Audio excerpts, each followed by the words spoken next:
Hello everyone. Welcome to the first session in our behavior series. This recording is part of a collaboration among the South Carolina Department of Education's Office of Special Education Services, Disability Rights South Carolina, Family Connection South Carolina, ABLE South Carolina, and the Family Resource Center for Disabilities and Special Needs. The information in this presentation is meant for South Carolina residents. The logos of the collaborators are displayed at the bottom of almost every slide in this presentation. The title of this session is Meeting the Behavioral and Academic Needs of All Children. There is a diverse array of decorative pictures of children with varying ages, ethnicities, and disabilities throughout the presentation. Thank you for joining me today. My name is Cheryl Fitz. I am with the South Carolina Department of Education Office of Special Education Services, where I serve as the Community Engagement Associate. It is my privilege to speak with you and share information on the importance of social and emotional skills in meeting the needs of our children with disabilities. Let's open our conversation today with a question. What are your hopes and dreams for your child or the children in your community? Take a few minutes to jot down one or two hopes and dreams. My hopes include overall health and well-being, the ability to function and participate in society, and to contribute to the lives of others. The education our children receive is a large part of that. How well our children do in school is important to their futures and the future of our communities. We will begin the session today with an overview of why social and emotional skills are important. We'll look at the parental and educator perspective and then talk about the overall aim of social and emotional skill development for children with disabilities. Education requires more than delivering a good lesson. Learning takes place through the interactions children have with teachers and peers. Learning is relational. Children and adults are more likely to learn when they have positive social interactions and personal relationships. This is what social and emotional skill development is all about, making sure our children have the tools they need to learn. Social and emotional well-being is an integral part of education and human development. It is the process through which each of us acquire and apply the knowledge, skills, and attitudes needed to manage emotions well and achieve personal or group goals, to feel and show empathy for others, to establish and maintain supportive relationships, and make responsible and caring decisions that benefit our lives. We are social and emotional beings. So what are parents saying? 3 out of 5 parents say that their child not being overly stressed is more important than academics. 58% of parents worry about their child's emotional well-being and having to face peer pressure. 50% of parents are concerned with their child's ability to cope and manage stress and handle being bullied.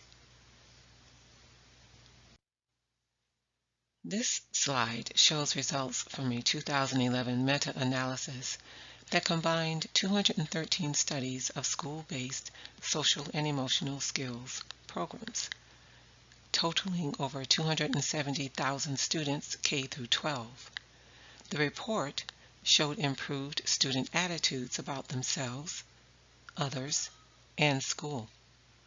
It also showed more positive classroom behaviors and an 11 percentile point gain on academics. This is a significant data point. It moves social emotional skills from something nice to have to something critically important for academic success. Schools also saw reductions in conduct problems and student emotional distress.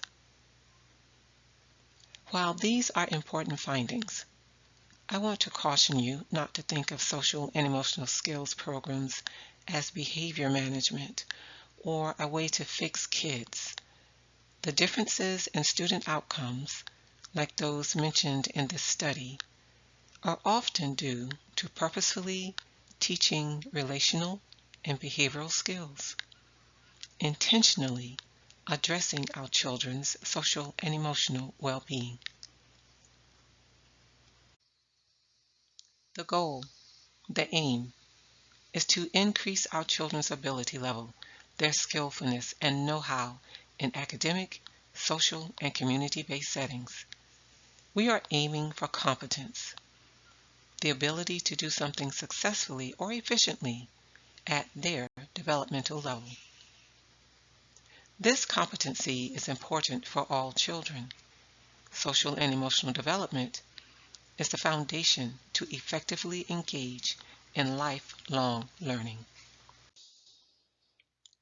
Common social and emotional characteristics of children with disabilities can significantly interfere with forming meaningful interpersonal relationships, understanding the instruction, interacting with peers and adults, and functioning appropriately within social and school settings.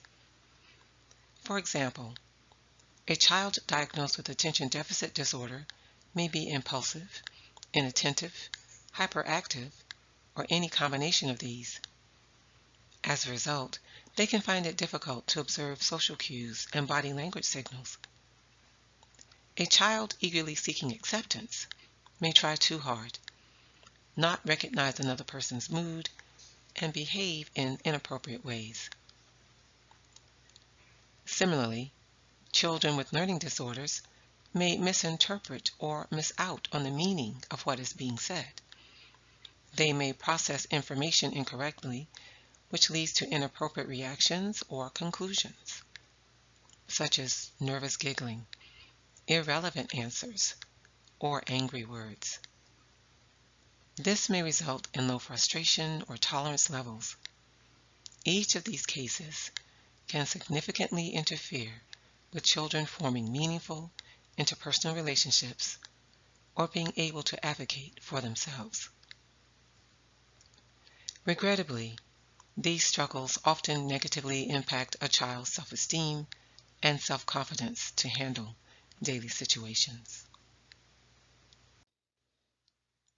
We often think learning social and emotional skills happens naturally. It's true that we learn through play experiences as children or work experiences with peers. However, for some children, particularly some with disabilities, it doesn't come naturally.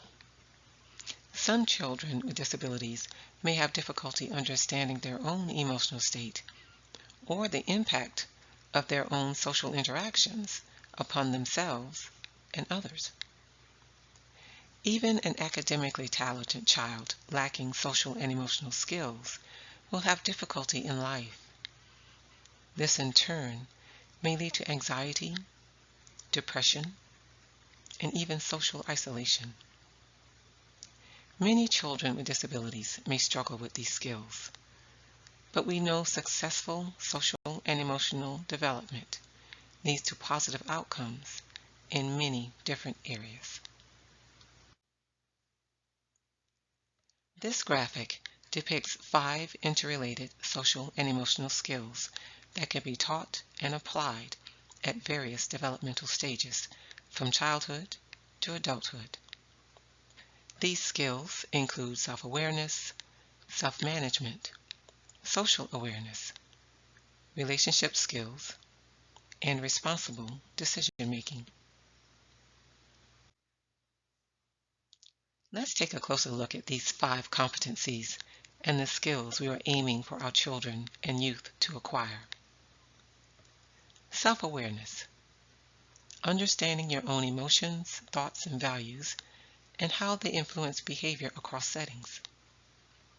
self-management, managing your emotions and thoughts and behaviors in different situations, and to achieve your goals and desires. Social awareness, understanding the perspectives of and empathize with others, including those from different backgrounds. Responsible decision-making, making caring and constructive choices about personal behavior and social interactions across different situations. Relationship skills, establishing and maintaining healthy, supportive relationships and effectively navigating settings with different individuals and groups. I think all of us would agree on the importance of each of these 5 skills, particularly for children with disabilities, who often find some or all of these challenging. By helping your child tackle various social and emotional challenges, they will develop better interpersonal relationships and self-confidence.